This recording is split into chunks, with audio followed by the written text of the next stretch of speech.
Usa ka magtutudlo nga naghalad sa daghang katuigan sa pagtudlo sa kabataan sa gamayng mga isla sa Lapu-Lapu City karon nag-atiman na sa mga tigulang sa Estados Unidos. Apan luyo sa iyang pagbiya sa propesyon nga iyang gihigugma, adunay dakong sakripisyo ug damgo alang sa iyang pamilya. Ang reporting Orchids Lapingaw. Sulod sa daghang katuigan, si Robinson Dano, also known as Tito V. Upaw, nahimo ikaduhang ginikanan sa iyang mga estudyante. Matag buntag, muadto sa gamayng isla, ubos sa Lapu-Lapu City, dala ang mga libro, pangandoy, o dedikasyon sa paghulma sa kaugmaon sa kabataan. Apan bisan puno sa gugmang iyang propesyon o sa kalisod nga desisyon ng iyang gihimo. Gibiyaan niya ang classroom o milupad paingon sa Estados Unidos aron mahimong caregiver. Ang mga kamot nga kaniadto nagkupot sa chok og lesson plan, karon maunay nag-atiman sa mga tigulang nga nanginahanglan og pag-amuma.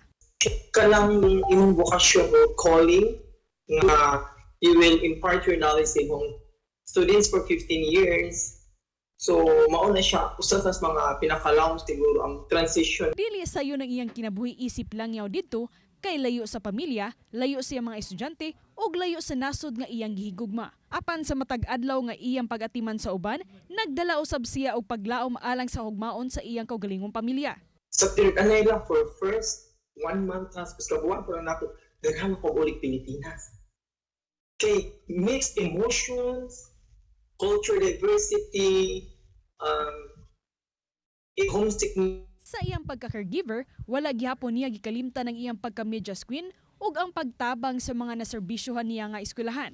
So regarding Ana, pagka-media is not all about the media literally but being makikalubino sa mga tao.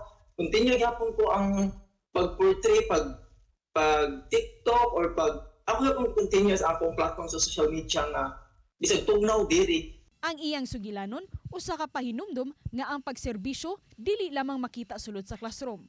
Usahay, ang pinakadakong leksyon mao ang pagpakita sa gugma, paglahutay og sakripisyo bisan pa og layo na sa Pinoy-anan. Og sa mga gustong motrabaho sa gawas sa nasod, Una, kailangan kang resilient or ligon kay ikaduhan.